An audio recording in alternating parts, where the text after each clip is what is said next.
단촐한 분위기로 진행될 것 같은데 이게 지금 아시아 공동체 이렇게 시리즈를 지금 쭉 하고 있는 거죠. 몇 번째예요, 여기가 지금? 오늘 12강. 12강이에요. 거의 다 끝나가는 네. 상태가요. 그러면은 지금 그 다른 국가들도 했어요. 뭐 중국이랑 미국. 중국하고 미국. 네. 중국은 어느 분이 했었어요? 기억이 안 나. 네. 미국은? 미국은 또 지난주였는데. 아 그래. 시간은. 일본인데 이 뭐 아시아주의 혹은 뭐 아시아 공동체 우리 얘기를 할 때 일본은 당사자 아니에요. 미국은 역외 국가고 일본이 관심이 없으면 안 되는 거죠. 일본을 뺀 어떤 형태의 뭐 동아시아 공동체는 있을 수가 없을 테니까. 그러니까 그만큼 굉장히 중요한 나라고 이 일본이 이제 어떤 정책을 두고 혹은 일본 국민들이 어떤 생각을 하느냐가 굉장히 중요한 것인데 뭐 얘기가 이제 쭉 진행이 되겠습니다만은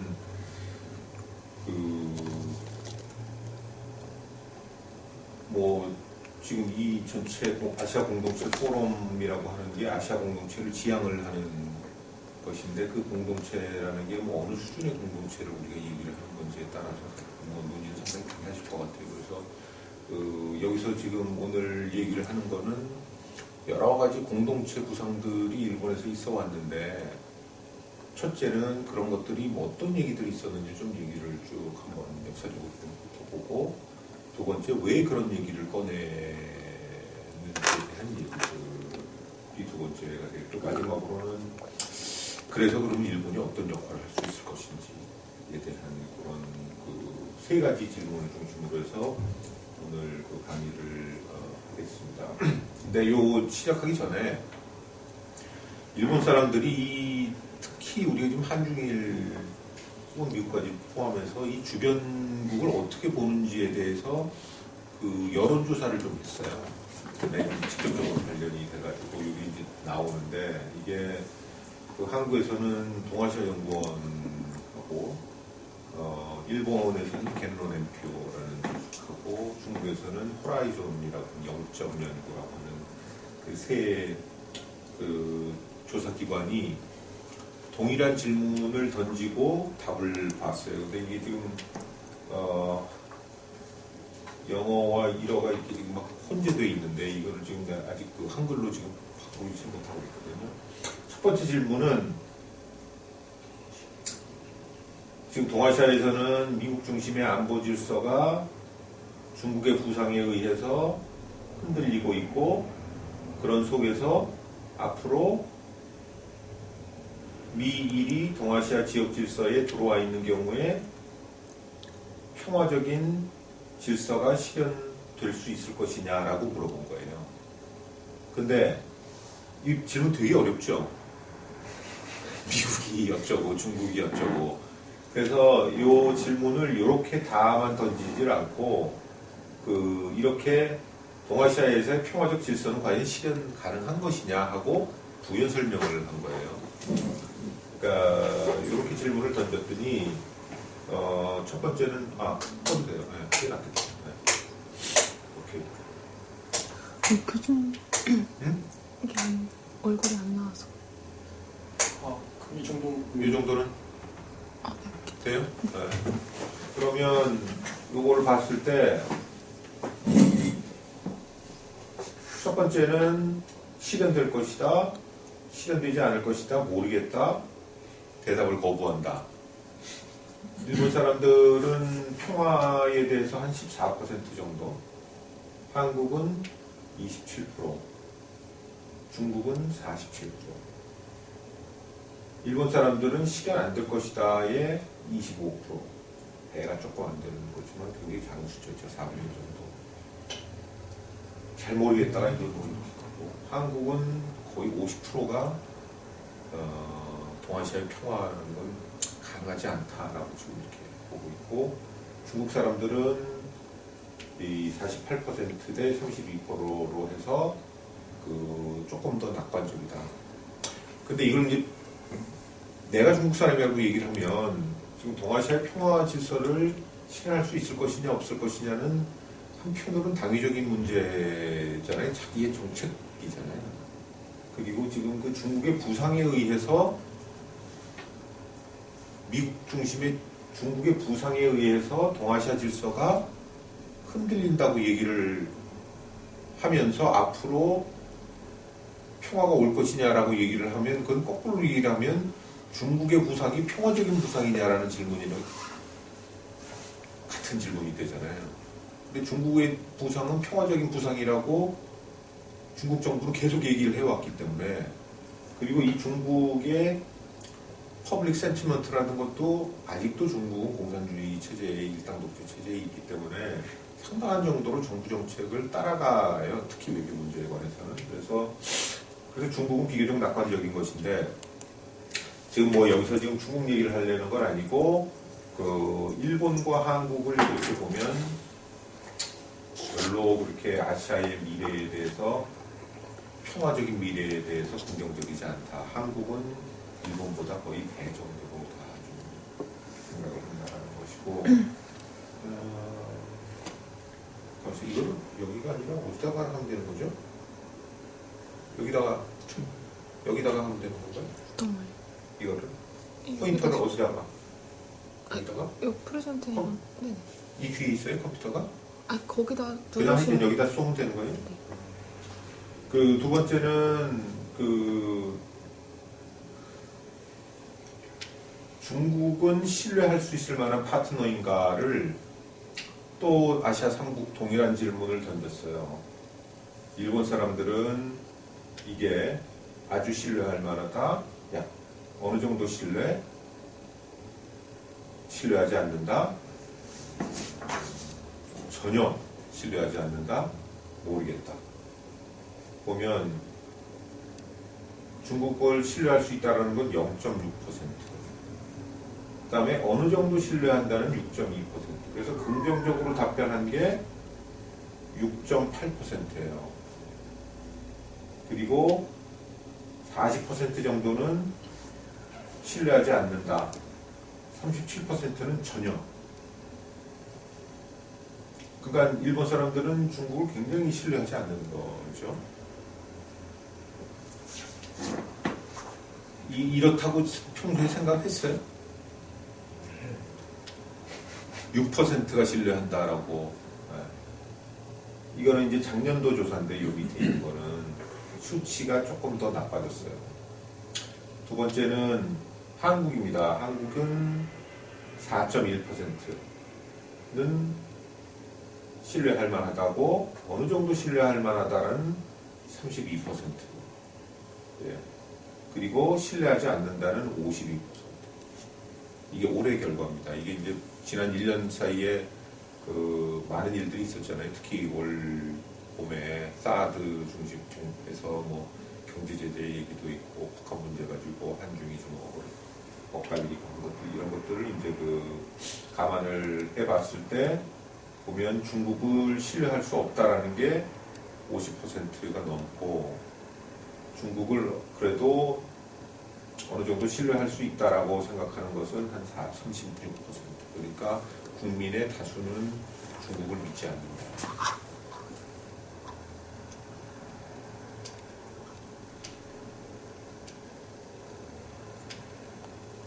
이거는 뭐 오늘 이제 일본 얘기인데, 우린 지금 그 일본이 밖을 어떻게 보느냐를 이제 그 중시하는 거니까 뭐 그렇다고 치는데 그냥 한번 참고를 해보세요. 그 중국 사람들은 일본 신뢰하는 지수가 한 18% 정도입니다. 그러니까 아까 중국이 일본을 신뢰하는 거는 몇 퍼센트였죠? 6.8%였죠. 근데 여기는 18%예요. 그러니까 중국 사람들은 일본을 믿진 않지만 그래도 일본 사람들보다는 조금 덜 미워하는, 덜 불신하는 그런 거고, 한국은 중국보다 더 뭐 특별히 차이가 없습니다. 일본에 대해서는 기본적으로 불신하고 있는 그런 상황이에요. 그리고 한국이 신뢰할 만한 파트너인가 그래서 베리 릴라이어블은 이 정도고 서머 릴라이어블은 29 해가지고 합치면은 한 24% 정도 인구의 4분의 1 정도는 한국이 그래도 신뢰할 만하다고 보고 나머지는 신뢰하지 않는다가 이 두 개 합치면은 그쵸? 한 60% 정도는 한국이 신뢰하지 않는다라고 하고 잘 모르겠다 이렇게 지금 나오고 있습니다. 이거는 중국이 한국을 신뢰하는 건데 이게 이번 결과에서 이제 그 상당히 눈에 띄었던 것인데 55 이렇게 돼 있잖아요. 작년에 했을 때는 한 56%가 한국을 신뢰한다라고 했는데 1년 사이에 반토막 났어요. 그렇죠? 거의 반토막이 났습니다. 34% 이렇게 해가지고 급격하게 이 수치가 줄었으니까 아까 보면 한국도 중국에 대해서 그렇게 별로 좋지 않고 그러니까 이게 지금 한중 관계가 그 적어도 이 대중 레벨에서는 상당한 그 불신감이 높아졌다라는 걸 우리가 볼 수가 있고 한일 관계를 봤을 때도 일본 사람들이 한국을 생각하는 거, 한국 사람들이 일본 사람을 생각하는 거 그렇게 좋지 않다. 중일도 좋지 않다. 좀 정확하게 지금 얘기를 했습니다만 무슨 얘기를 하려고 하냐면 우리가 지금 그 아시아 공동체, 아시아 협력을 얘기를 하는데 정부 수준은 일단은 그건 정책의 레벨이니까 일반 국민 사이에서의 국민 감정이 그렇게 좋지 않다는 거예요. 서로를 믿지 않는다는 거죠. 근데 이게 유럽이나 혹은 북미 이런 데도 이렇게 북미 지금 트럼프가 들어와서 이게 지금 뭐 굉장히 복잡해지기는 하겠습니다만은 그런 데 비하면 우리가 여러 가지 아시아 공동체를 얘기를 하고 특히 여기 우리 추태욱 교수님은 뭐 아시아 공동체, 동아시아 공동체 얘기를 굉장히 지난 10년 동안 열심히 하셨는데 실제는 이렇다라는 현상을 좀 보고 그다음에 미국에 대한 신뢰인데 이거는 뭐 그냥 참고로 한번 해보시고 그다음에 이거는 뭐냐면 세계 문제에 대해서 책임 있는 행동을 하는가에 대한 여론조사인데요. 마찬가지로 뭐 이렇게 한국은 별로 이렇게 잘 안 보고 중국도 상당히 낮고 또 한국은 세계 문제에 책임 행동을 하느냐 하면 뭐 한국은 뭐 그냥 그래요. 그리고 뭐 마지막으로는 이게 또 대선 전인데 미 대통령 선거와 동북아시아에서의 안보 환경 얘기를 할 때 도널드 트럼프가 대통령이 된다면 안정적일 것이냐 불안할 것이냐 했을 때 일본의 60%는 불안 0.9%만 안정 한국은 2점 한국이 일본보다는 조금 좀 덜 걱정하는 모르겠어요. 국내 걱정이 워낙 커서 그런지 몰라 또 그렇고 이거는 우리 요즘 잘 보고 있죠. 그렇죠?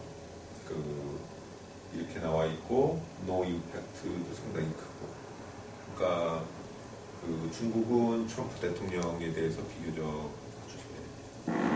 호의적으로 지금 받아들이는 호의적이라고 하는 거는 트럼프를 좋아한다는 얘기가 아니라 중국의 인트레스트를 생각을 해봤을 때 나쁘지 않다.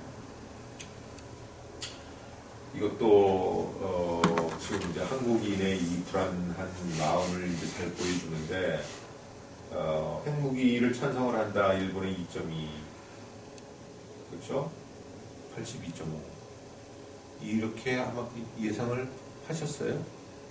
일본 사람들은 반핵에 대해서 굉장히 강한 입장을 갖고 있다는 거. 그러니까 이 얘기는 뭐 간단하잖아요. 지금 트럼프가 지들 계속 방위고양 뭐 이런 거 해서 우리한테 그냥 프리라이딩 하면은 우리는 빼버릴 거고 니들이 알아서 해라. 핵무장도 이 얘기는 뭐 지금 벌써 이제 뭐 2, 3일이 지났는데 그건 그냥 하는 얘기고 트럼프는 한국과 일본에 대해서 핵무장 얘기는 하지 않을 겁니다. 그거는 이제 그 선거 과정 속에서 그냥 한 그 에피소드로 끝난 것인데 어쨌든 간에 그러나 한국 국민들은 이게 지금 60대 36이니까 상당한 정도로 지금 핵무장을 지금 그 희망을 하고 있어요. 이게 그래서 이거는 상당히 그 흥미롭기도 하고 또 우려할 만한 그런 현실이다라는 거고, 이거는 상대방 체제에 대해서 이제 어떻게 인식하느냐에 대한 것인데, 한국인의 대부분은 일본이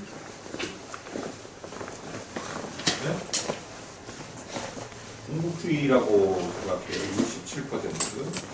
일본인의 57%, 그다음에 일본의 56.7%는 한국은 민족주의다라고 합니다. 그러니까 지금 이제 이게 조금 전에 그 일본의 그 핵무장 지표를 보셨잖아요. 그렇죠? 0.2% 이렇게 되는데, 일본 사람들의 대다수는 평화국가라고 생각을 하는데, 일본은 기본적으로 평화를 원한다라는 생각을 하는 반면에, 한국 사람들은 일본은 군국주의라고 지금 얘기를 하고 있고, 대한민국의 정체성을 얘기를 했을 때, 우리 한국 사람으로서 우리의 정체성을 지금 저렇게 쭉 주면 평화국가, 민족주의, 민주주의, 국가주의, 군국주의, 국제협조주의, 자본주의 뭐 쭉 해가지고 뭐 쭉 나오는데, 우리를 민족주의로 꼽으시겠어요? 한국인의 정체성, 한국인의 정체성이 뭘까요? 생각해봤어요? 지금 이제 이거는 뭐냐 하면, 지표를 이렇게 주니까 일본 사람들은 지금 압도적으로, 압도라고 얘기하기는 그렇지만은 50% 이상의 일본 사람들은 한국은 굉장히 민족주의적인 국가다, 국민이다. 이렇게 보는 거예요. 근데 우리 한국민들이 우리를 그렇게 보는 것에 대해서 맞아 라고 얘기를 하는 사람은 난 그렇게 많다고 생각하진 않아요. 그렇게 볼 수도 있는 거 아닙니까? 저희가 일단 물론 있죠. 제도상으로 속인주의지 않습니까? 그러니까 한국인 부모 사이에서 태어나면 한국인으로 인정을 해주는 그 시스템적으로 민족주의를 일단 되고 있고, 또 저희가 뭐 맨날 대통령 연설이나 중요인사들 연설할 때 뭐 한민족이라는 단어가 연설 같아서 굉장히 많이 등장하고, 외국에서 볼 때는 그렇게 볼 가능성이 꽤 높을 것 같다는 생각이 드는데요, 저는. 그런데 평화는? 평화? 네. 뭐 우리 뭐 옛날에 뭐 고요한 아침에 도 있고, 그 우리가 지금 국제사회에서 강조하는 얘기 중에 하나는, 지금 아시아에서, 그러니까 특히 지금 그 동북아에서 한국은 한 번도 외침을 하려고 시도한 적도 없고, 그런 역사상 의도도 없는, 한국은 그 평화국가다, 피스러빙 컨트리다 라고 하는, 이게 우리 한국 중경국이라고 얘기를 하면 중경국이 갖고 있는, 한국이라는 중경국이 갖고 있는 특징이라고 지금 얘기를 하는데, 민족주의적이면서 평화주의적일 수 있느냐? 물론 있죠. 물론 있는데 그 두 개가 그렇게 썩 잘 맞는 조합은 아니에요. 그렇죠? 평화와 민족주의. 민족주의는 우리 것을 챙기고 이렇게 하는 것이기 때문에, 그래서 지금 그 저 지표에 대해서도 우리 지금 뭐 한국인의 정체성이라는 책이 있어요. 그것도 이제 동아시아연구원에서 계속 그 발간을 올해 새로 나와 있는데, 거기에 보면은 한국인의 정체성 굉장히 다르게 지금 사람들이 생각을 하지, 우리는 민족주의적이다라고 얘기는 하진 않아요. 그러니까 지금 이 얘기는 뭐냐면, 서로에 대한 인식의 차이가 상당히 있다는 거예요. 한일 양국 간에는. 그래서 그런 것들이 일종의 그 정체성 갈등을 일으키는 측면이 상당히 있다라는 것을 우리가 이제 생각을 해볼 수 있을 것 같아요. 그래서 그런 지금 이제 그 긴 인트로덕션을 했는데, 무슨 얘기냐 하면, 도대체 일본의 정체성은 도대체 뭐냐 라고 하는 걸 우리가 이제 좀 이렇게 쭉 봐야 될 것 같습니다. 그래서 평화국가이냐 군사국가이냐 조금 전에 그 질문. 우리는 군사국가라. 거기 지금 그 56%니까 그 표본 집단을 여기다가 갖고 들어오면 이 중에 2명은 일본은 군사국가라고 좀 생각을 하는 거예요. 일본은 경제국가인가라고 하는 것은 무슨 뜻인 줄 아시죠? 경제가 제일 중요한 관점이잖아요. 만약에 그 트럼프가 지금까지 했던 얘기들을 그대로 정책으로 핀다 그러면은 미국은 경제적 계산으로 앞으로 세상을 다뤄 나갈 것이다라는 우리가 예상을 할 수가 있을 거 아니에요. 그러면 왜 경제? 일본 옛날에 에코노믹 애니멀이라는 말 그렇게 불렀다는 거 기억나세요? 이건 경제동물이라고. 쟤네들 돈밖에 모른다. 그게 이제 그 경제적 정체성 얘기를 하는 것이고, 첫 번째 질문과 이제 또 연결되는 것인데, 일본이 과거 회귀적이냐 미래지향적이냐 이렇게 얘기를 했을 때, 과거 회귀적이라고 보는 것은 일본의 과거에 한때 군국주의를 했었기 때문에 이거와 연결이 되는 것이고, 미래지향적이다라고 하는 것은 조금 더 평화지향적인 그런 쪽으로 이제 인식을 할 수가 있는 것인데, 이런 질문. 그 다음에 결정적으로 다 연결이 됩니다만, 일본은 아시아의 일원이냐 아니냐. 지리적으로 물론 아시아에 붙어 있죠. 그러나 일본의 정체성이 우리가 아시아적 정체성을 어떻게 디파인 하든지 간에 자기들이 어느 정도까지 아시아의 일원으로 얘기를 했는가 하는 거는 우리가 한번 따져봐야 돼요. 그거는 아시아의 정체성은 이거야라고 딱 우리가 객관적으로 정의를 하고 일본 니들 어디까지에 들어왔다 나가 어디에 있지 이렇게 재단하는 게 아니에요. 아시아적 정체성 우리 뭐예요 그게? 잘 모르잖아요 지금. 그렇죠? 그러니까 지금 우리가 지금 쭉 하고자 하는 건 뭐냐면 일본 사람들이 아시아의 일원이라고 얘기를 하고 했을 때 그때 일본 사람들이 생각하는 아시아는 뭐였는지 어떤 속성을 갖고 있는 것을 아시아라고 정의를 하고 그래서 우리가 아시아의 일원이고 일원일 동시에 우리가 아시아의 맹주로 역할을 해야 된다. 그런 얘기들입니다. 그걸 한번 좀 쭉 보자는 거지.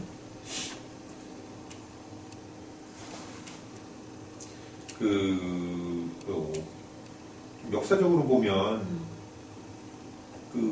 이 천하질서를 이게 이제 그 지도인데 를 이제 중국 사람들이 이렇게 그린 거예요. 이 태산이 있고 이 중국입니다. 그렇죠? 그리고 이 조선 있고 이게 이제 명대에만 그려진 건데 그 다음에 이제 일본 여기 일본 있어요. 지금 이렇게 돼 있고 세상에 지금 아시아에 아닌 많은 나라들은 지금 다 여기 이렇게 쭉 포진이 되어 있습니다. 이게 천하질서라고 그러잖아요. 중국 중심의 천하질서. 천하질서는 중국의 천자가 기거하는 거기가 코하고 나머지는 환상형으로 이렇게 쭉 다 연결되어 있는 일종의 그 문명 지도예요. 그리고 이 환상형이라는 거는 결국은 그 중화 문명, 그렇죠? 그 문명과의 문명의 거리를 얘기를 해주는. 그러니까 가까이 있는 국가들은 문명적으로 가까이 있는 국가고 지금 이 바깥에 있는 이 이제 화웨라고 얘기를 하는 서양을 포함해서 이슬람 뭐 많은 나라들은 지리적으로 떨어져 있지만 기본적으로 문명적으로 완전히 야만의 지역에 이렇게 쭉 있는. 이제 그 속에서 보면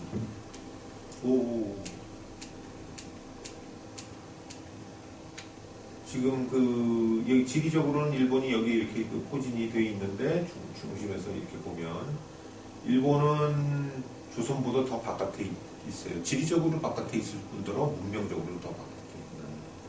그래서 이쪽하고 이제 조금 더 가깝고 이 밖에 있는 국가들하고.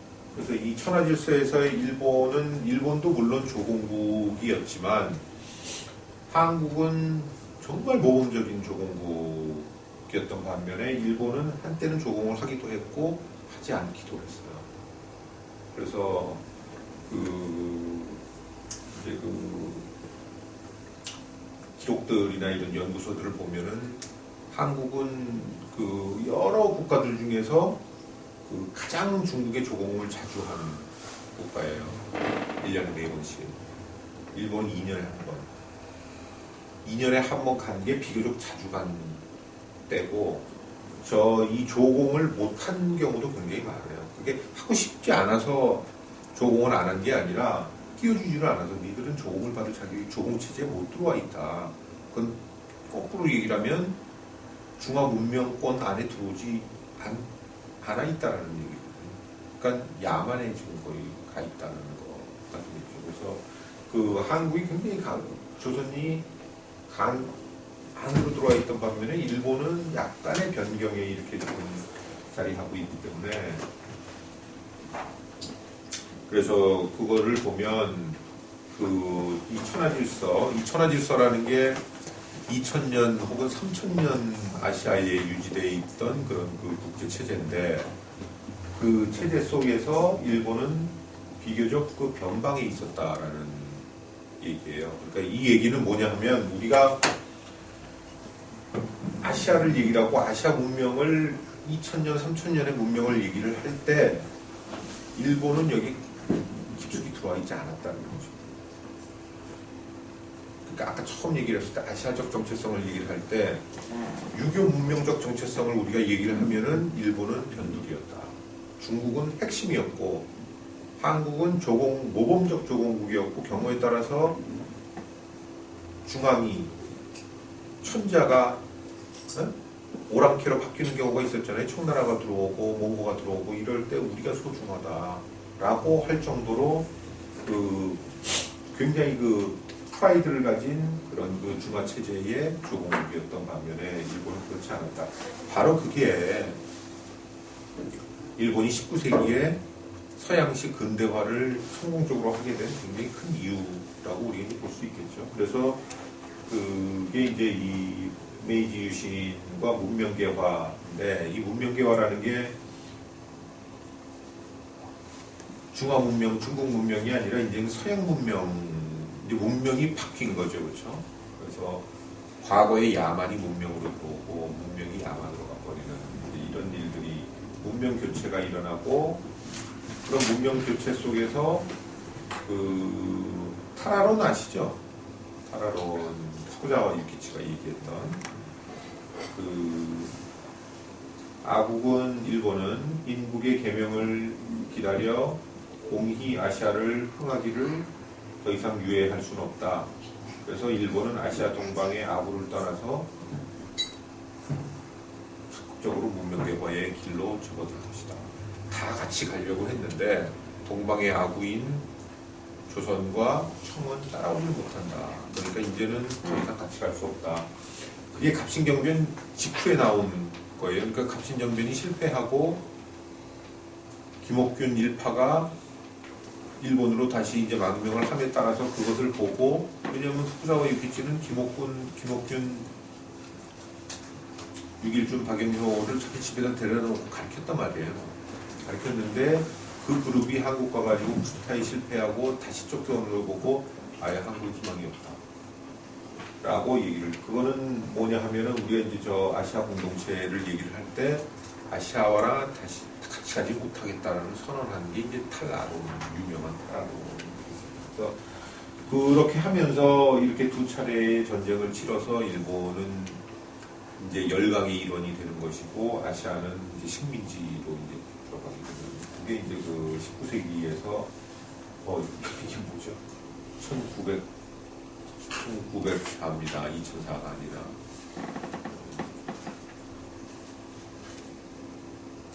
그런데 1920년, 30년대 들어오면서 일본에서 이제 아시아주의가 이제 번성을 하게 돼요. 아시아주의라는 거는 이런 거죠. 이게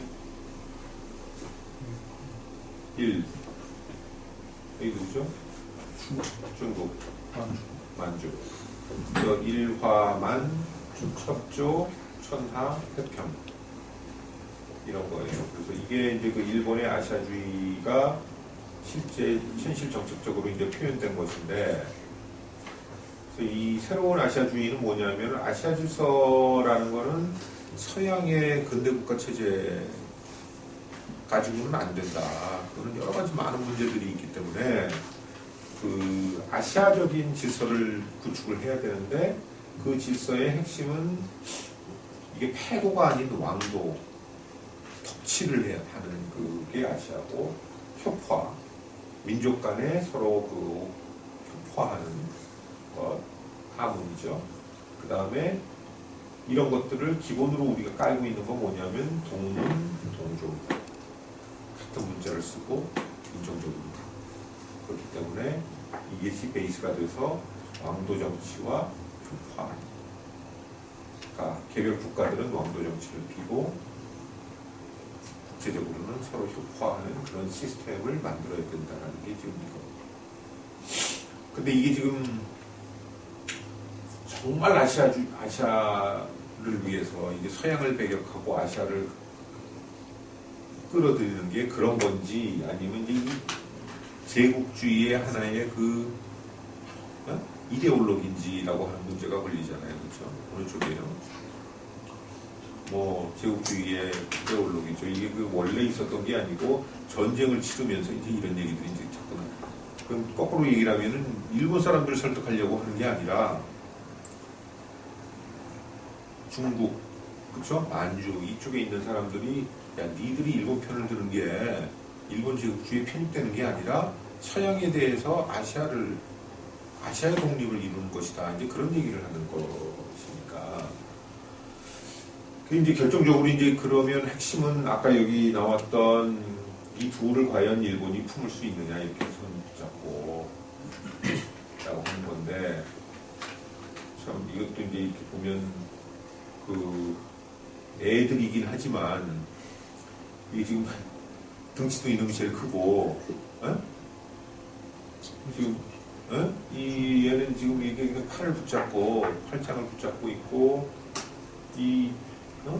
이쪽에는 얘는 주머니에 손 찔러 놓고 있고 얘는 또 이제 팔짱을 끼고 이렇게 되는데 이게 뭐 명확히 지금 이제 일본 중심이고 둘이 이제 너무나 일본을 사랑해서 쫓아오는 흠모해서 쫓아오는 이런 그림인데 과연 그게 가능한 거냐라고 해서 이 문제에 대해서 본격적으로 고민을 했던 사람이 이제 이 그룹이 있는데 그 중에 하나 내가 대표적으로 뽑은 사람이 이 미키 기요시라는 들어보셨어요? 미키 기요시라는 사람? 네? 전혀.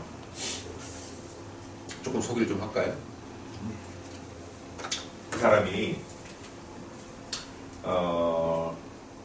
동아협동체론이라는 걸 내었는데 협동체라는 게 협동체라고 쓰기도 하고 공동체라고 쓰기도 해요. 그러니까 이게 동아시아 공동체론이에요.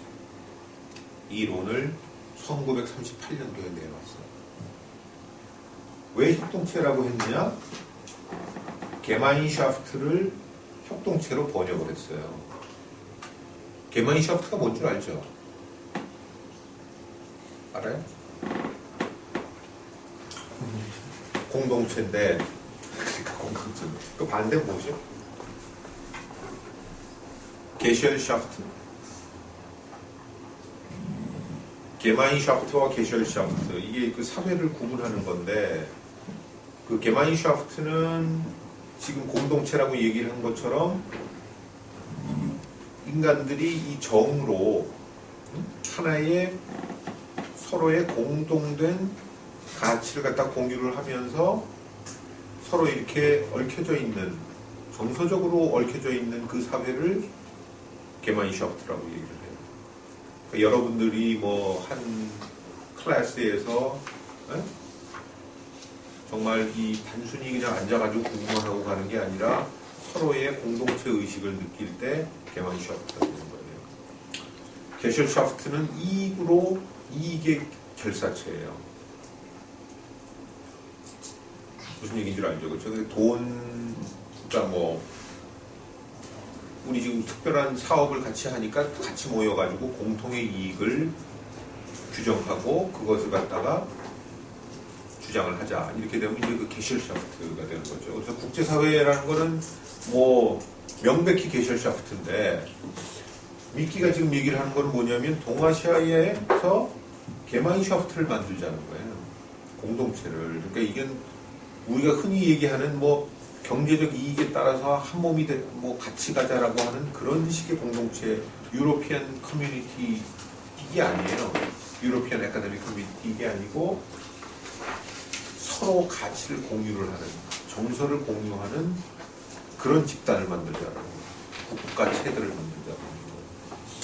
그 기본은 서양인데 서양이 뭐가 잘못됐냐라고 얘기하는 건데 이 사람은 뭐냐면 이 전쟁의 세계사적 의의는 중일전쟁을 얘기를 합니다.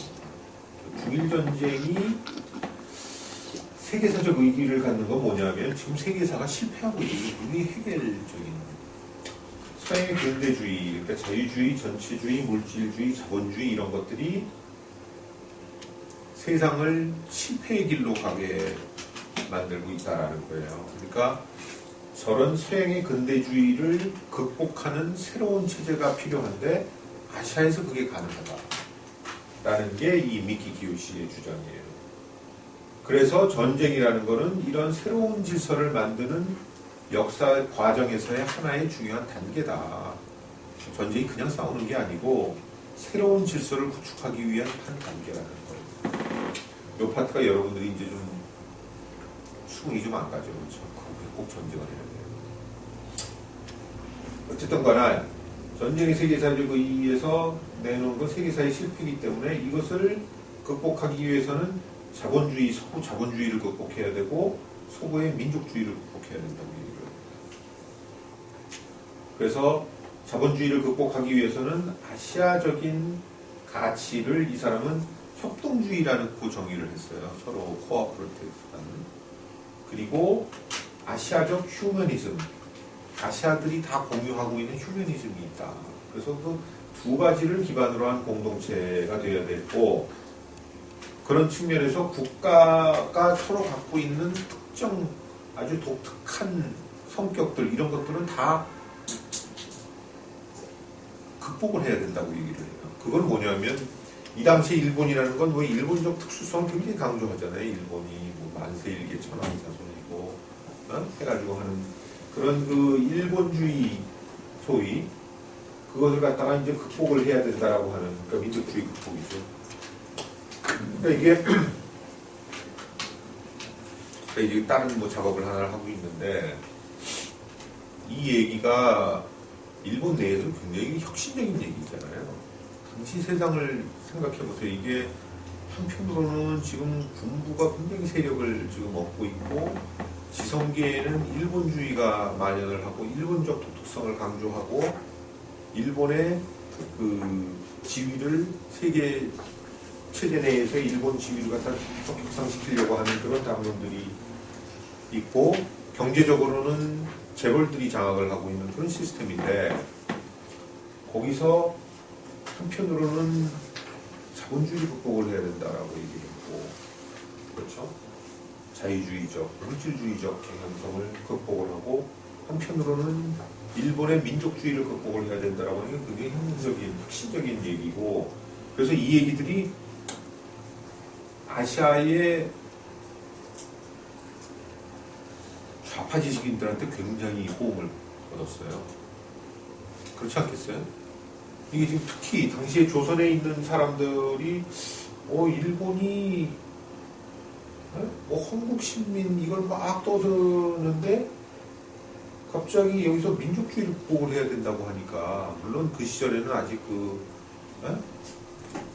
국어 뭐 일어를 써야 되고 뭐 이런 때까지는 안 갔지만은 자본주의도 이 당시에 그 좌익 입장에서 보면은 이게 자본주의를 극복하려고 하는데 일본의 핵심에서 저런 얘기를 하니까 그래서 이제 상당한 이게 이제 그 매력적인 슬로건이었는데 문제는 일본의 이제 정권이 그러니까 이 얘기가 왜 나왔냐면 어떻게 나왔냐 하면은 그 1937, 38년도에 고노에라고 하는 굉장히 유망한 정치인 수상이 있었어요. 그 수상이 자기가 일본의 거의 대부분이 저 사람이 다음 수상이 될 거라고 다 알고 있었어요. 그래서 이게 무슨 뭐 한때 반기문 대망론 이게 저 그냥 다 저기 가는 거긴데 이 사람이 이제 자기의 이 띵크탱크를 만든 거예요. 그 띵크탱크를 만들어서 당대의 최고의 지식인들이 이제 다 몰려들었는데 그 중에 하나가 이 미키 기요시. 그래서 이 미키 기요시가 그 그룹에 그걸 이제 이 쇼와研究会, 쇼와 연구회라고 하는데 이 쇼와 연구회가 이제 정부에 대해서 그 여러 가지 이제 정책 제안들을 하고 하는 그 제안 중에 하나가 이 공화협동체였는데 문제는 코노에가 물러나게 돼요. 그리고 이것도 그냥 다 소멸하게 되는 운명을 맞게 되고 미끼는 이런 과정에서 이제 급격하게 세를 잃게 되고 이 미끼가 결국 어떤 일이 있냐면은 좌익 활동을 하던 반정부 활동을 하는 자기 학생을 자기 집에 숨겨줬다가 발각이 돼가지고 감옥에 들어가게 되고 45년 8월 15일 그 패전을 보고 이제 뭐 당장 풀려날 수는 없잖아요. 이제 또 다른 군정이 들어오고 이렇게 해가지고 나가야 되는데 그 와중에 옥사를 하게 되는 비극적인 삶을 마치는데 그래서 이제 이게 정말 자본주의의 극복, 서구 자본주의 극복, 그 다음에 일본 민족주의의 극복 이렇게 가게 되면 아시아를 품을 수 있는 여지는 상당히 있을 거예요. 그러니까 이제 나중에 얘기를 할 텐데 일본이 정말 할 수 있는 거, 일본이 다시 들어올 수 있는 건 뭐냐 라고 했을 때 이 두 가지 키워드를 좀 생각을 하면서 나중에 다시 넘어가면 좋겠어요. 끝날 때. 그 다음 얘기는 이제 전쟁이 끝나고 나서 내 정체성은 도대체 뭐냐라고 했을 때 아까 얘기했던 뭐 이런 것들은 이제 그 한순간에 다 날아갔다고 그냥 패전했기 때문에 그 대신 나왔던 거는 평화주의, 그 다음에 경제지상주의, 그 다음에 문화주의입니다. 이 문화주의라는 거는 뭐냐면은 민주주의와 평화예요. 당시 군정이, 메가더 군정이 들어와서 내놨던 두 가지 키워드가 뭐냐면 평화와 민주주의예요. 그래서 그것에 의해서 가는 것이고, 이 그림은 일본국 헌법인데 읽을 줄 아는 사람 있어요, 여기? 없나? 네. 지금 헌법이에요. 일본국 헌법인데 이게 뭐냐 하면 여기가 일본의 이게 뭐지? 공무원 노조예요.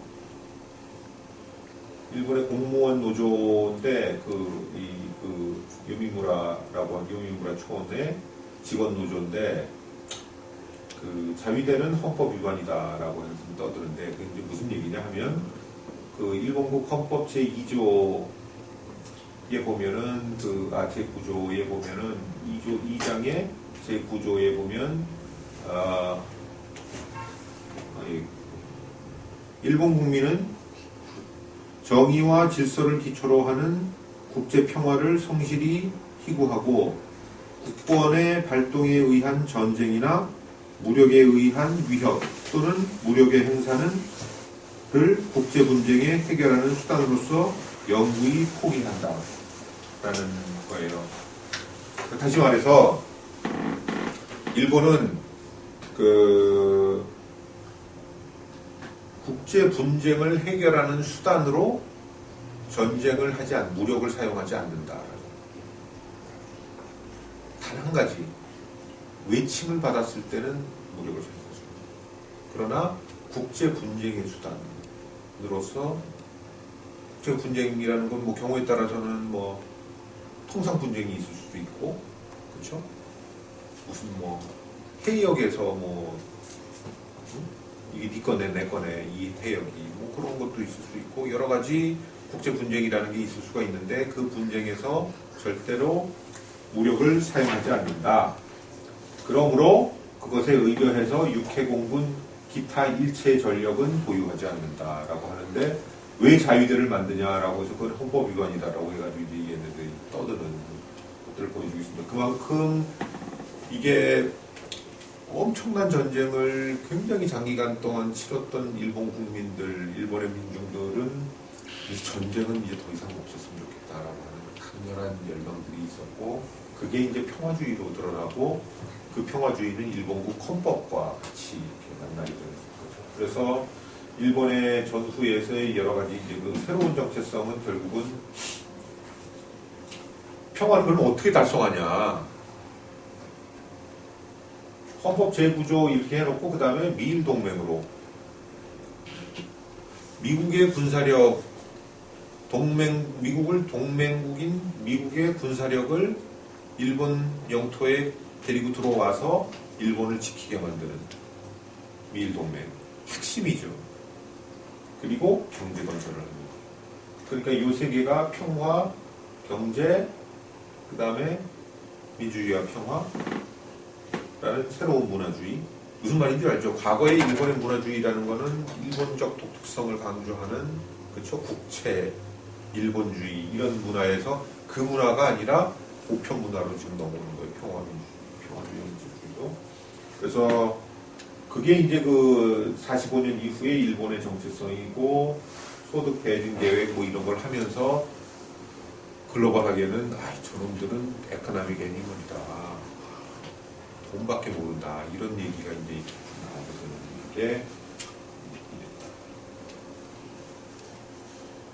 근데 그러면 아시아는 뭐냐는 거죠. 그렇죠? 보면 지금까지 이제 그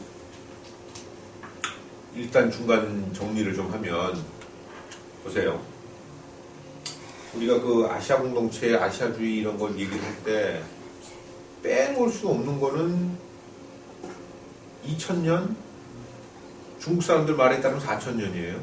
하원주부터 시작하니까. 이게 다 하나의 국제체제 속에서 살았다는 거예요. 천하질서 속에서.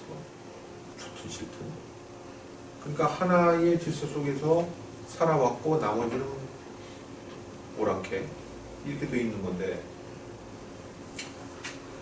그러고 나서 19세기에 들어와서 서양 문명이 들어오면서 일본이 가장 빨리 서양 문명을 취해서 너무나 성공적으로 50년 만에 열강의 일원으로 등극을 한단 말이에요. 러일 전쟁에서 아시아 최초로 백인을 꺾고, 그렇죠? 승리를 하고, 그 다음에 한국을 취하고 조선을 취하고 이렇게 되는 그 식민지 국가로 또 등장을 하게 돼요. 그러고 나서 아시아로 확장을 하면서 그 확장을 합리화시킬 수 있는 이데올로기가 필요하고, 그 이데올로기 중에서는 아주 정말 누가 봐도 뻔한 이데올로기도 있고, 아니면은 이렇게 하다가는 일본 망합니다 하면서 아시아주의를 내거는 미키 기요시 같은 사람도 있었어요. 근데 그것이 패전으로 다 끝났어요. 그리고 나서 전후가 돼서는 이거는 미국을 붙들고 경제 온으로 이렇게 쭉 올인으로 해서 이렇게 쭉 왔는데, 그럼 여기서 아시아는 뭐냐? 지금 나타나는 거는 이거예요. 이거 아세요? 안행, 플라잉 기스. 이 제일 앞에 있는 게 일본이고 나머지 아시아 국가들 이렇게 다 일본을 쫓아간다는 거예요. 그건 뭐냐 하면 일본을 모델로 해서 쭉쭉쭉쭉 다들 쫓아간다는 거죠. 그러니까 아시아의 경제 구조를 보니까 시간이 지나면 지날수록 일본을 중심으로 해서 나머지 국가들이 이렇게 쭉 다 연계되어 있는 구조로 움직이고 있다라는 게 이거예요. 그래서 이게 브루스 커밍스라는 왜 있죠? 한국전쟁에 기원 썼던 이 사람은 아시아에서의 이렇게 프로덕트 사이클이라고 해서 이 생산주기설이잖아요. 그래서 프로덕트 사이클로 그 일본의 경제체제가 동아시아로 이렇게 쭉 확장되는 걸 이렇게 쭉 설명한 적이 있어요. 이런 것들이 이제 결정적인 전기가 된 거는 플라자 합의인데, 여러분 플라자 합의 아세요? 이게 뭐냐 하면 1986년에 이 플라자라는 게 이게 트럼프 타워 옆에 있는데, 뉴욕에 그 플라자에서 그 5개국 그 재무장관과 중앙은행 총재가 모여가지고 담합을 한 거예요. 담합의 내용은 뭐냐면 엔화의 가치를 절상을 하고 달러화 가치를 절하한다는 거예요. 왜냐? 미국이 엄청나게 무역수지 적자를 일으키고 그것에 따라서 재정적자로 신음을 해서 이건 도저히 안 되겠다. 근데 그 원인은 뭐냐 하면은 일본에 달려있다. 일본이 미국에 대해서 너무 흑자를 많이 내기 때문에 이거를 바꾸기 위해서는 통화절상을 해야 된다는 거예요. 무슨 얘기인 줄 알죠? 그렇죠? 그러니까 엔달러 환율이라는 게 플라자 당시에서 240이었어요. 그러니까 1불이 240엔. 그런데 플라자에서 합의를 해가지고 엔화의 환율을 급격하게 절상시키는 거죠. 엔화의 가치를 급격하게 절상을 시켜서 2,400에서 나중에는 120까지. 그러니까 이거 몇 년이에요? 한 2년 정도 되잖아요.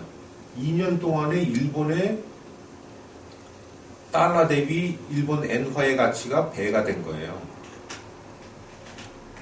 간단히 얘기를 하면 일본이 자동차를 미국에 10,000불짜리를 팔았단 말이에요. 도요타 자동차가. 2년 후에는 20,000불에 팔아야 되는 문제가 생기는 거죠. 그래서 이게 이제 그 유명한 플라자 합의예요. 도널드 트럼프는 이런 거 원할 거예요. 지금 트럼프는 지금 중국을 환율 조작국으로 커런시 머니퓰레이터로 지정하겠다 그러는 거 아니에요? 내년 대통령 되는 순간에.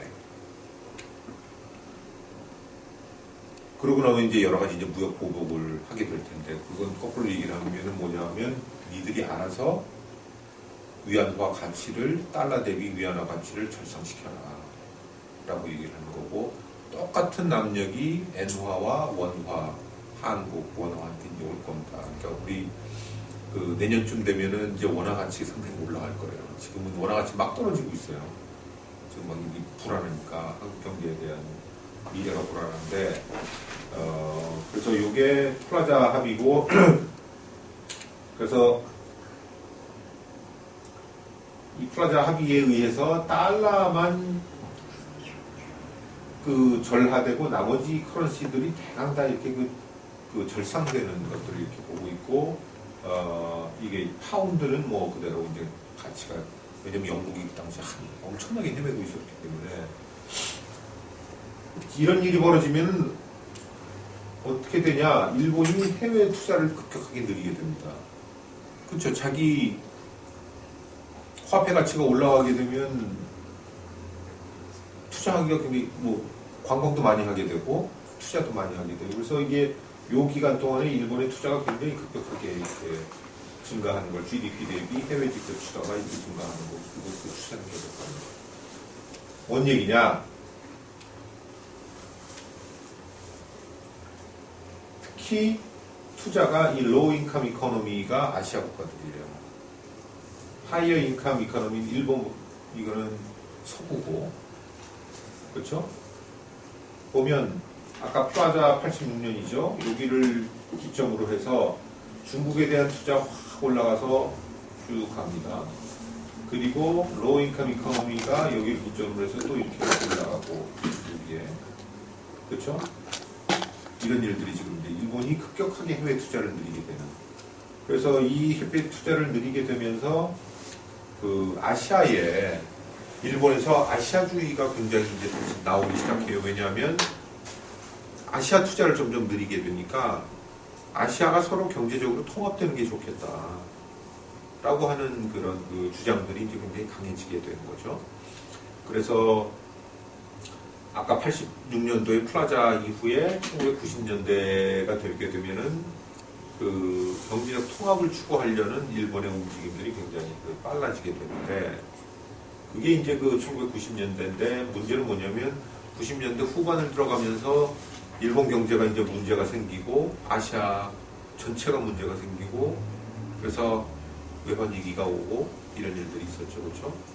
그리고 그것을 이제 끝내고 나서는 2000년대 들어오면서 이제 중국이 부상을 하면서 중국하고 경제적으로 경쟁 구도가 형성이 된다라는 겁니다. 그래서 FTA를 통한 경쟁도 하고 여러 가지 그 지역제도 구축 경쟁들이 중일 사이에서 일어나게 되는데, 문제는 일본의 경제적 활력이라는 지역적 영향력이 상대적으로 쇠퇴하기 때문에 일본이 이 동아시아 공동체를 그렇게 적극적으로 내걸기가 쉽지가 않은 상황으로 이제 점점 가게 되는 것이죠.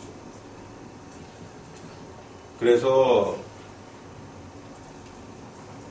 한때는 이제 이 하토야마 유키오라는 사람이 그 동아시아 공동체를 굉장히 강하게 내걸어요. 근데 그러다 맙니다. 이게 왜냐하면은 시류와 맞질 않기 때문에.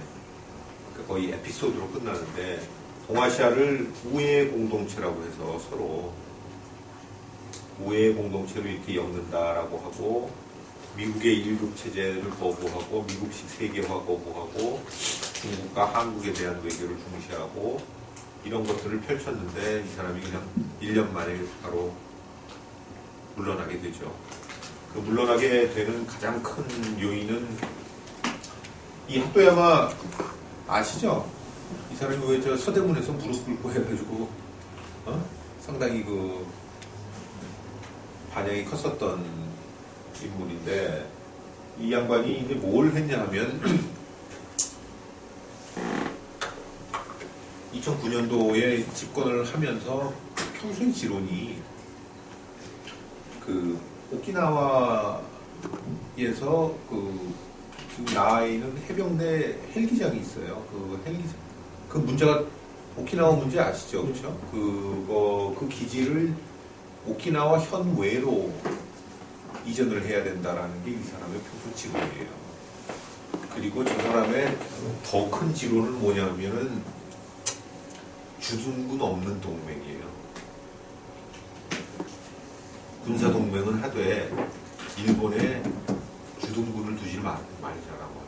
그러면서 동맹할 수 있지 않나. 우리 유사시에 니들이 들어오고 니들 유사시에 우리가 도와주고. 사실 그런 동맹들이 뭐 대부분이었어요. 근데 그게 그런 동맹들이 사라지고 우리가 지금 아는 이렇게 그 동맹군이 주둔하는 동맹은 이건 45년 이후에 미국의 동맹 체제가 상당히 그런 게 유니크한 거죠. 어쨌든 간에 지금 민주당이 그런 사람이 들어와서 이제 그거를 주장을 하면서 그 오키나와에서 미군 철수를 갖다가 이제 얘기를 하니까, 근데 이게 그 얘기는 뭐냐면 이 사람이 들어오기 4년 전에 미일 간엔 2+2로 합의를 했단 말이에요. 지금 그 나하에 있는 해병대 그 비행장을 해놓고라고 하는 다른 지역에다가 이제 옮기는 걸로 결정을 했는데, 그 결정을 한 거를 갖다가 이 하토야마가 뒤집어 버렸으니까 무슨 얘기인 줄 알죠? 그러니까 이거는 박근혜 정부가 사드 기지를 송주에다가 지금, 거기도 송주인가요? 지금 거기는 어디죠? 지금 김천. 김천에 가까운데 현지상으로 송주군 아닌가 거기도? 그렇죠? 롯데 비행장, 롯데 그저 송주 골프장, 송주 골프장. 송주에다가 이걸 하기로 했는데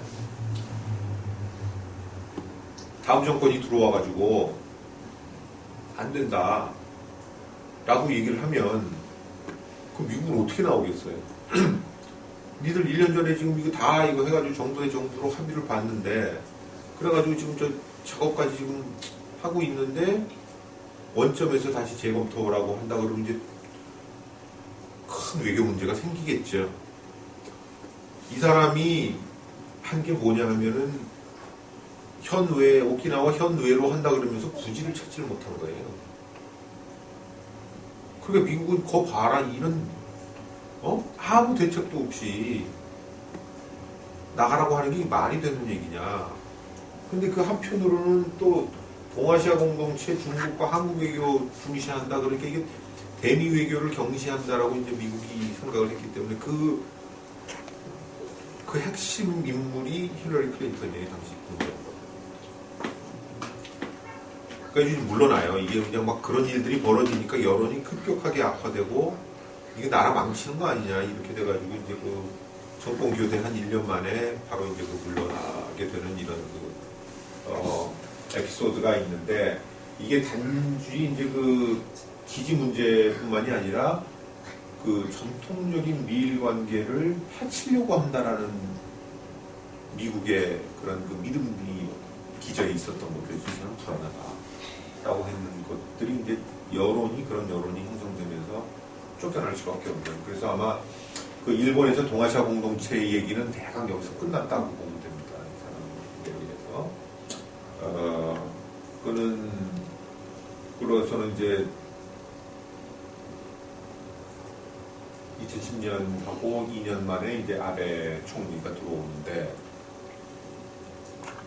일본을 재패니스 백입니다. 이게 일본을 다시 되돌리겠다라고 하는 거.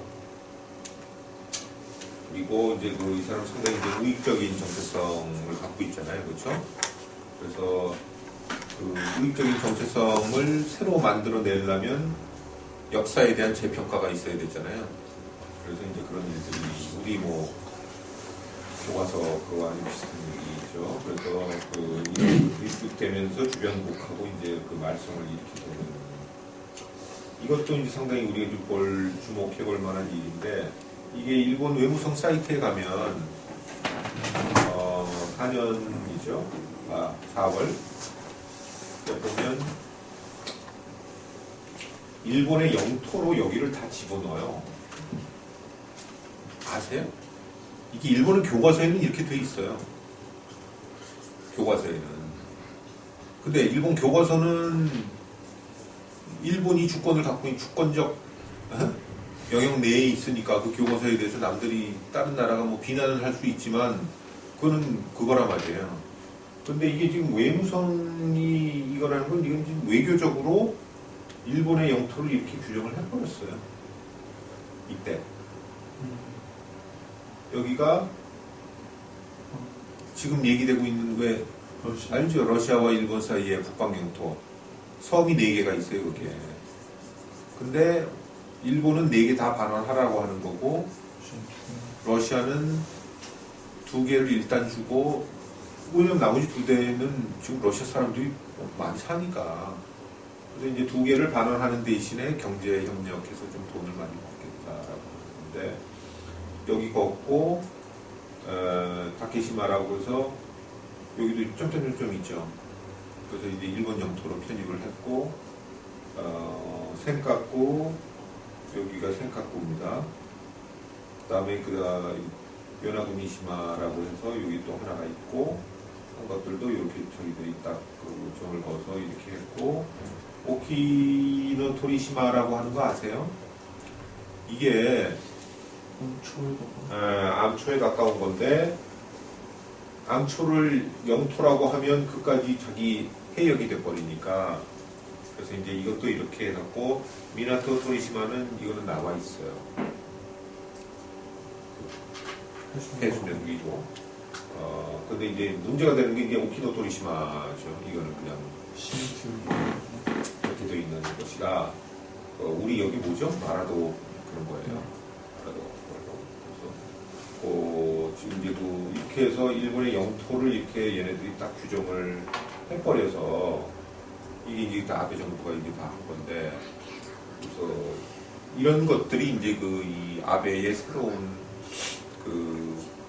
역사 만들기, 역사의 재평가 이런 것들을 통해서 일어나는 일이다. 이것을 우리가 궁극주의라고 얘기하거나 혹은 팽창주의라고 얘기를 할 수는 없어도 분명히 현상변경적인 수정주의적인 그런 움직임인 건 뭐든 더 이상 드러날 필요가 없죠. 그러니까 이제 이게 지금 역사가 안보 문제처럼 이렇게 되어 와서 이렇게 격렬하게 이제 이런 것들이 있는데 그러나 다른 한편으로 우리가 이제 또 한편으로 보고 있는 건 아베의 굉장히 잘하는 측면이에요. 이게 아베 정부가 지금 이번에 자민당 당규를 개정하게 이미 당규를 개정했고 그게 이제 정식화되면 3년을 더 할 수도 있게 돼서 일본의 그 원래 내각제에서 그 내각제 수상의 임기는 없잖아요. 그래서 대처형 10년 하고 이렇게 한 거 아닙니까? 지금 뭐 메르켈도 지금 이게 자민당 여기서 일본 수상의 임기라는 건 일본 수상은 다 자민당이 했기 때문에 자민당의 총재의 임기에 준해요. 그래서 자민당 총재 임기를 연장을 해가지고 기존에는 3년씩 재임선할 수 있었는데 이제는 한 3선까지 할 수 있게 해서 9년을 할 수 있어요. 그래서 2021년 봄까지 하게 돼요. 그러니까 지금 그렇게 되면 시진핑과 이 아베는 거의 10년을 이제 통치를 하게 되는 셈이 되는 거고, 한국은 지금 뭐 5년을 채울 수 있을지 없을지 모르는 이런 지금 상황이 현실에 이제 걸려 있는데 앞으로 또 어떻게 될지 모르겠고, 그래서 아베는 지금 상당히 롱런한 것이고, 아베노믹스라는 게 이게 지금 아직도 긍정적인 결과를 얻지는 못하지만 최소한 뭔가를 지금 바꾸겠다라고 여러 가지 시도를 하는 것에 대해서 일본 국민들은 평가를 하고 있어요. 두 번째는 역사 수정주의라고 얘기를 하지만 그게 역사 수정주의를 충실히 이행하면 미국을 건드릴 수밖에 없잖아요. 그렇죠?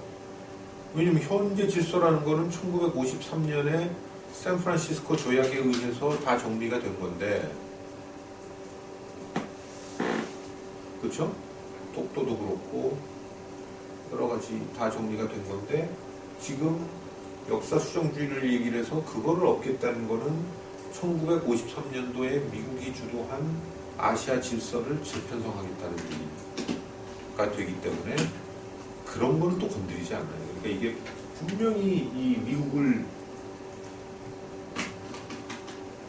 쫓아가는 거는 이거 뭐 너무나 지금 뭐 아베가 계속 그래왔고, 당장 트럼프 제일 먼저 만나는 사람도 아베 아니에요. 그래서 그런 미국 중시의 실용주의는 굉장히 강하다. 그러니까 역사 수정주의 이념의 아베가 있지만 그 이념의 아베와 실용주의 아베가 두 개가 이렇게 만나는데, 그 중에서도 실용이 압도하는 파트는 미국 관계, 경제 관계 이런 것이다.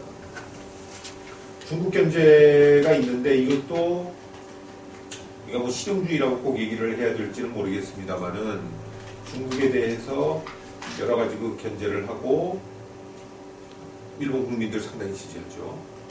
그 다음에 일본의 군사력 역할 강화한 것에 대해서도 일본 국민들이 일반적으로는 찬성을 하고 있어요. 아시안, 인도, 호주와의 관계 강화하고 러시아, 북한과의 관계 강화 노력하고 뭐 이런 것들, 이런 게 다 전체적으로 외교에 있어서 아베가 상당히 지금 평가를 받고 있는 것이 사실이다. 그러니까 이게 한편으로는 아주 그 우익 드라이브를 걸고 있는 것이 있는데, 그것이 어느 수준을 넘어서게 되는 경우에는 국민들의 반발이 있기 때문에 아베는 그것을 계속 줄타기를 좀 해오고 있다라는 것을 이제 얘기를 하는 것입니다. 그래서 이제 제가 좀 정리를 좀 해야 되겠는데, 이거 넘어갈게요. 나중에 혹시 뭐 질문이 이게 뭐냐 하면 이 지금 한미일 2014년에 오바마, 아베, 박근혜, 이게 누구죠? 네? 시진핑. 예, 시진핑. 여기는 정. 누구? 김정은. 아니, 안중근.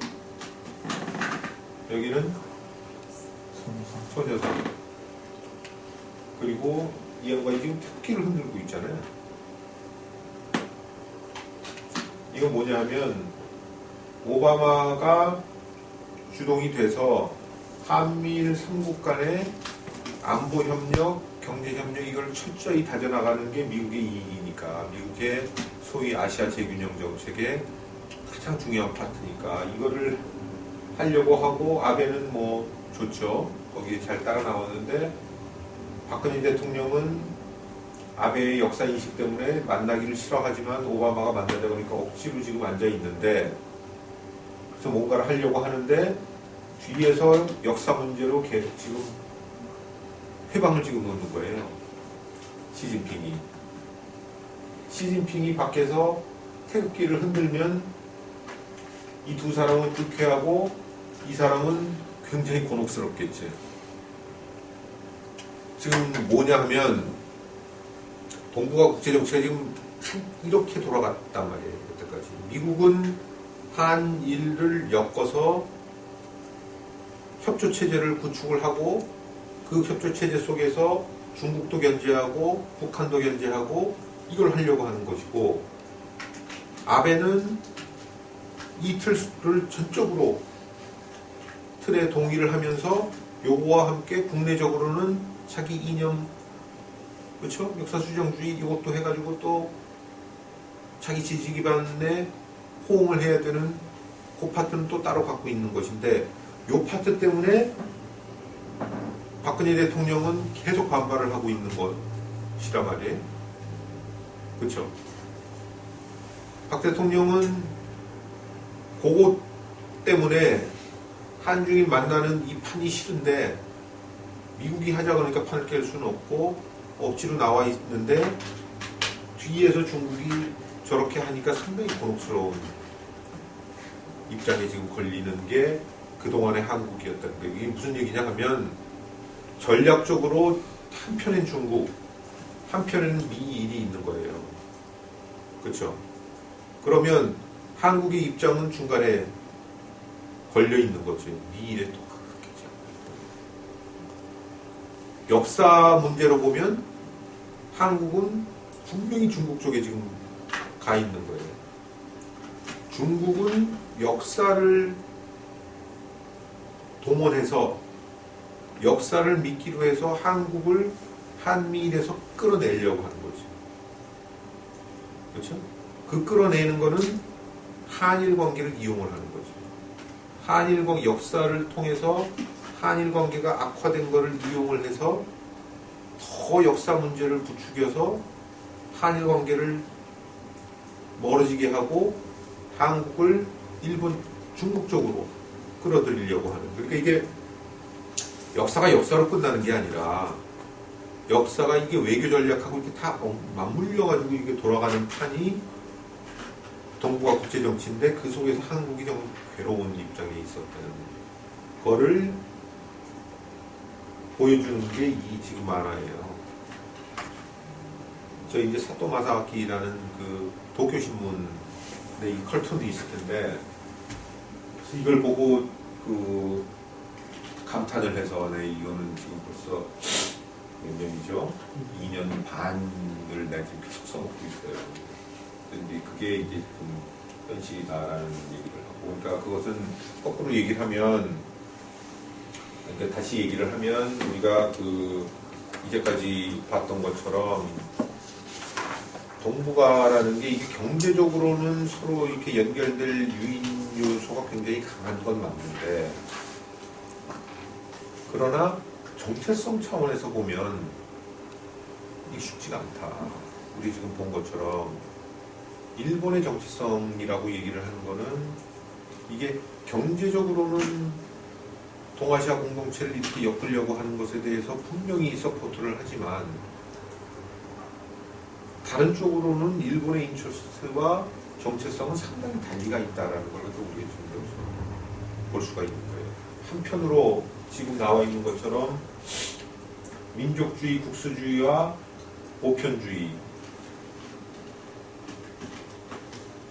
사이에서 아시아와 태평양 사이에서 태평양이라고 하고 괄호치고 미국 그렇죠? 미국 태평양 국가니까 그 다음에 자유시장과 제조업 이건 뭐 최대호 교수 많이 하시던 거로 바꾸고 이거냐 딱 떨어지죠 하는 것인데 이런 이중적인 정체성 속에서도 지금의 아베 정부는 조금 더 보편과 민족주의, 보편이라고 하면 우리가 평화와 민주주의 뭐 아까 나왔던 그런 쪽으로 생각을 해볼 때 조금 더 민족주의 쪽으로 지금 내셔널리즘 쪽으로 와 있고 아시아와 태평양이라고 얘기를 했을 때는 조금 더 태평양 쪽으로 지금 가 있고 미일 동맹을 통해서 과연 그렇게 해서 일본이 과연 21세기 아시아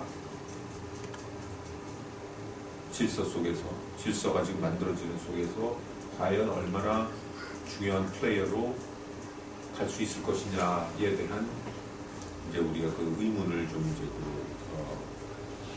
표해볼 수 있을 것 같아요. 그래서 뭐 미키 키요시를 되돌아가기 이 얘기는 아까 얘기했던 똑같은 얘기예요.